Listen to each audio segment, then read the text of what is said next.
Hey, welcome back to Morning Manna. This week we're talking about peace, and we're reading the story of Jesus calming the storm. And so far we've read about how the disciples are sailing across the Sea of Galilee. A crazy storm starts, and now the boat is filling up with water. They're freaking out. It's a crazy situation. So they wake up Jesus, and now he calms the storm, but he's got a few words for them. So let's pick up the story at Mark chapter 4, verse 40.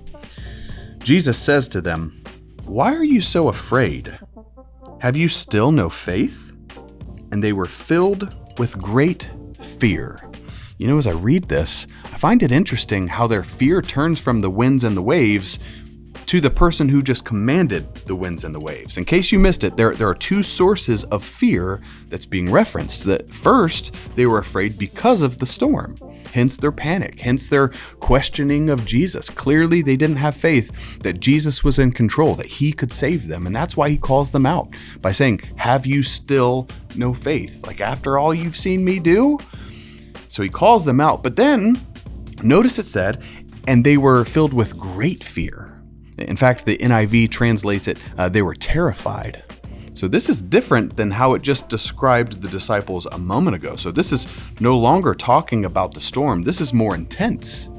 And the storm is gone. So how come they have great fear? See, they're reacting to Jesus and what they just witnessed him do. See, this whole event, the disciples see this as a power struggle. For them, they were fearful because of the storm. But if Jesus just calmed the storm, that means he's more powerful than the storm. How powerful is he? And should we be afraid of him? There's a lot of fear going on here. And the irony is the disciples are gripped by greater fear in the calm waters than a moment ago when they were in the midst of the storm. And I think that shows us a couple of things about fear. First, fear is rooted much deeper than just our circumstances.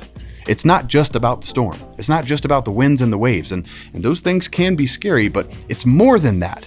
Those things may trigger us and amplify our fear, but there's an underlying root of fear that was already present, which brings me to my second point. Fear robs us of peace. When we live with that underlying root of fear, it changes the way that we see and interpret everything around us. Everything's filtered through that lens of fear, and it creates this chaos and this turmoil that keeps us from the peace that God has for us. So what's the answer? The answer, it starts by identifying the fear, but then releasing it to God and replacing fear with faith. When we release our fear to God and truly demonstrate faith in who he is, we experience his peace in our lives. And peace is a result of faith over fear.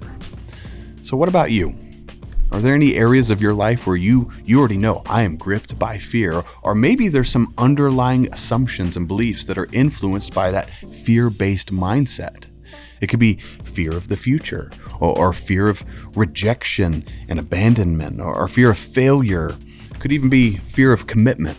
Maybe fear of change or fear of death. It could be all sorts of things, but take a moment and ask the Holy Spirit to reveal to you areas that maybe you're operating in fear. And if so, then begin that process of releasing that fear to God and replacing it with faith. God bless you, Manna Church. We'll see you tomorrow as we finish this story.